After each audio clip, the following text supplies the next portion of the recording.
नमस्कार, मैं डॉक्टर हेमंत शर्मा। आज आपको बताने जा रहा हूं ब्रेन डेथ के बाद कब ऑर्गन डोनेशन सेफ है, क्या ऑर्गन डोनेशन कैसे किया जाता है, ब्रेन डेथ क्या है, इस पे मैंने पहले भी वीडियो बनाया है।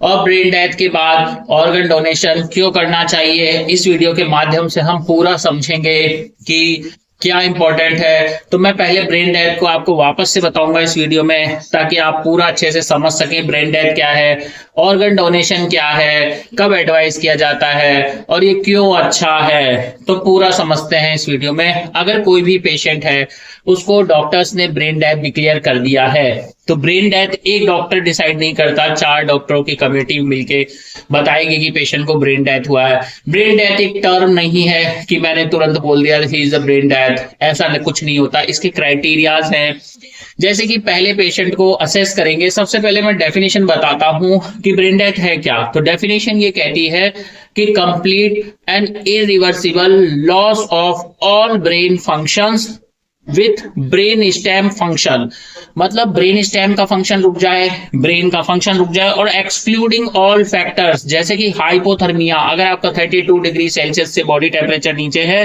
तो वो मिमिक कर सकता है ब्रेन डेथ को, तो उसको ब्रेन डेथ नहीं बोलेंगे, उसको करेक्ट करेंगे। और उसके बाद भी इंप्रूवमेंट नहीं आ रहा तो ब्रेन डेथ है। उसके बाद अगर पेशेंट को सीवियर मेटाबॉलिक एंडोक्राइनोलॉजिकल डिसऑर्डर है, जैसे कि सीवियर हाइपोग्लाइसीमिया है, हाइपरग्लाइसीमिया है, डीकेए, एचएचएस, ठीक है, तो हाइपोग्लाइसीमिक कोमा, ये भी ब्रेन डेथ की तरह मिमिक करते हैं, तो इनको करेक्ट करना है। मेटाबॉलिक एसिडोसिस है तो उसको करेक्ट करना है। ये सारी चीजें बहुत इंपॉर्टेंट है। कोई अल्कोहलिक तो नहीं है पेशेंट, कोई न्यूरो मस्कुलर ब्लॉकेज पे तो नहीं है, मसल रिलैक्सेंट पे तो नहीं है, कोई ड्रग इंड्यूस्ड तो नहीं है पेशेंट को। तो ये सारी चीजें रूल आउट होने के बाद हम पेशेंट को ब्रेन डेथ घोषित करते हैं। इसमें एक क्लिनिकल क्राइटेरिया होता है कि 4 डॉक्टर मिलकर क्लिनिकली पेशेंट को चेक करेंगे। अगर जवान आदमी है तो 6 घंटे बाद उससे फिर से असेस करेंगे, और कोई बच्चा है तो उसे 24 घंटे बाद फिर से असेस करेंगे, सेम चीजें, और उसके बाद ब्रेन डेथ को डिक्लेयर करा जाता है। तो ब्रेन डेथ में क्लिनिकल क्राइटेरिया में आपके पास आता है, सबसे पहले जो जीसीएस है पेशेंट का, वो 3 है। आपने पेन दिया, स्टिमुलस दिया, तो भी वो कोई रिएक्ट नहीं कर रहा है, एक तो ये क्राइटेरिया हो गया। दूसरा होता है ब्रेन स्टेम रिफ्लेक्सेस आपको चेक करने हैं, जैसे प्यूपिलरी लाइट रेस्पॉन्स देखेंगे, प्यूपिल्स नॉन रिएक्टिव है, तो ये भी एक क्राइटेरिया है क्लिनिकल। उसके अलावा गैग रिफ्लेक्स देखेंगे, सक्शन करके देखेंगे इंट्यूबेटेड पेशेंट को, सक्शन में अगर कोई रिफ्लेक्स नहीं आ रहा है, गैग रिफ्लेक्स, तो वो ब्रेन डेथ के क्लिनिकल क्राइटेरिया में आता है। उसके अलावा डॉल्स आई रिफ्लेक्स होता है, जैसे डॉल ऐसे ऐसे घूमती है ना, आंखें ऐसे ऐसे ऐसे ऐसे ऐसे ऐसे, इस उंगली को देखूंगा फिर इधर देखूंगा फिर इधर देखूंगा, ऐसे डॉल्स आई रिफ्लेक्स नहीं है, ओकुलोसेफेलिक रिफ्लेक्स एब्सेंट है, तो ब्रेन डेथ के क्राइटेरिया में आता है।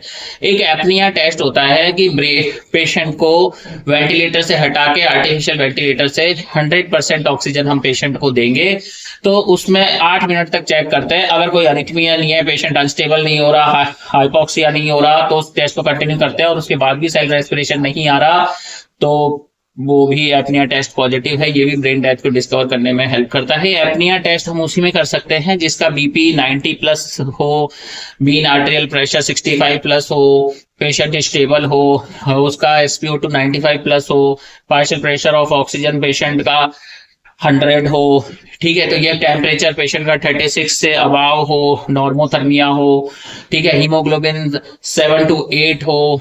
ये सारे क्राइटेरिया अगर पेशेंट फुलफिल करता है तो ही हम उसमें एपनिया टेस्ट कर सकते हैं, अदरवाइज एपनिया टेस्ट के लिए पेशेंट एलिजिबल नहीं होता। ये हो गया।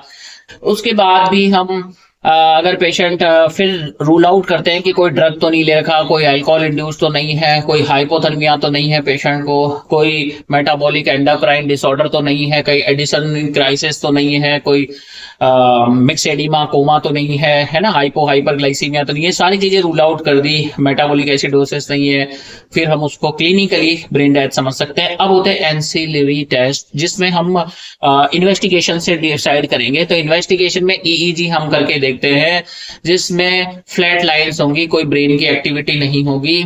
उसके अलावा हम ट्रांस क्रेनियल डॉपलर करके देख सकते हैं, जिसमें परफ्यूजन फ्लो नहीं होगा।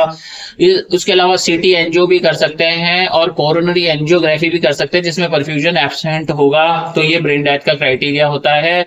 एक बार हमने देख लिया पॉजिटिव है, फिर हम इसको 6 घंटे बाद फिर रिपीट करेंगे अडल्ट में, और बच्चों में 24 घंटे बाद रिपीट करेंगे। उसके बाद ब्रेन डेथ डिसाइड करते हैं। ब्रेन डेथ में पेशेंट के अटेंडर को ऑर्गन डोनेशन की बात आती है तो उसको समझाना पड़ता है कि आपका मरीज का हार्ट चल रहा है, ऑर्गन्स काम कर रहे हैं, सिर्फ ब्रेन काम नहीं कर रहा है। तो इसको हम एक लीगल डेथ भी कह सकते हैं, we can consider as a legal death, कि पेशेंट का बॉडी तो काम कर रहा है पर ब्रेन काम नहीं कर रहा है, तो उसका सर्वाइवल नहीं है। इस कंडीशन में पेशेंट ऑर्गन डोनेट कर सकता है। कौन कौन से, जैसे कि हार्ट किसी को देगा तो एक बंदे की जान बचेगी, लंग डोनेट कर सकता है तो मल्टीपल लोगों की जान बचा सकता है, लीवर डोनेट कर सकता है तो किसी की जिंदगी बचा सकता है, किडनी डोनेट कर सकता है ऐसी सिचुएशन में पेशेंट, पैनक्रियाज डोनेट कर सकता है, बोन डोनेट कर सकता है, स्किन डोनेट कर सकता है, कॉर्निया डोनेट कर सकता है नेशनल पॉलिसीज के अकॉर्डिंग। तो ऐसा पेशेंट बहुत लोगों की जान बचा सकता है। ठीक है, अब इसमें क्या होता है कि अगर हमें ऑर्गन डोनेशन के लिए पेशेंट को प्लान करना है तो ब्रेन डेथ के पेशेंट में कैटाकोलामाइन एक स्ट्रॉम आता है, जैसे कहते हैं ना तूफान, वो बहुत डेंजर होता है। तो ऐसे पेशेंट का हमें मीन आर्टरियल प्रेशर 65 के अबाव रखना है, टेम्परेचर 36 टू 37 के बीच में रखना है। उसके अलावा SpO2 95% से ऊपर रखना है, पार्शियल प्रेशर ऑफ ऑक्सीजन 100 रखना है। तो ये सारी चीजें हमें मेंटेन करनी होंगी, तभी वो कैटाकोलामाइन स्ट्रॉम जो है वो पेशेंट की बॉडी के ऑर्गन्स को डैमेज नहीं करेगा, डिस्ट्रॉय नहीं करेगा। और अब इससे बचने के लिए हाइपोथर्मिया है तो वार्म ब्लैंकेट्स पेशेंट को ओढ़ाया जाएगा, वार्म फ्लूइड दिए जाएंगे पेशेंट को। हाइपोग्लाइसीमिया में जा रहा है तो ग्लूकोज भी दे सकते हैं, कुछ केस में स्टीरॉइड्स भी दे सकते हैं, कुछ केस में इंसुलिन इन्फ्यूजन भी हम दे सकते हैं, थायरोक्सिन से भी कंट्रोल कर सकते हैं। तो इसमें एक पीसफुल कंडीशन की तरह पेशेंट के अटेंडर रिलेटिव्स कई बार विश्वास नहीं करते हैं, तो उनको बहुत अच्छा काउंसलिंग का जरूरत है। उनको समझाना चाहिए कि आपका मरीज कई लोगों की जान बचा सकता है, कुछ लोगों की जिंदगी बचा सकता है, और एक प्रॉपर काउंसलिंग की अब ज्यादा उम्मीद नहीं है। ब्रेन डेथ होने के बाद सर्वाइवल के चांसेस बहुत कम हो जाते हैं। जो पेशेंट का हार्ट धड़क रहा है या जो सांस ले रहा है वो आर्टिफिशियली ले रहा है।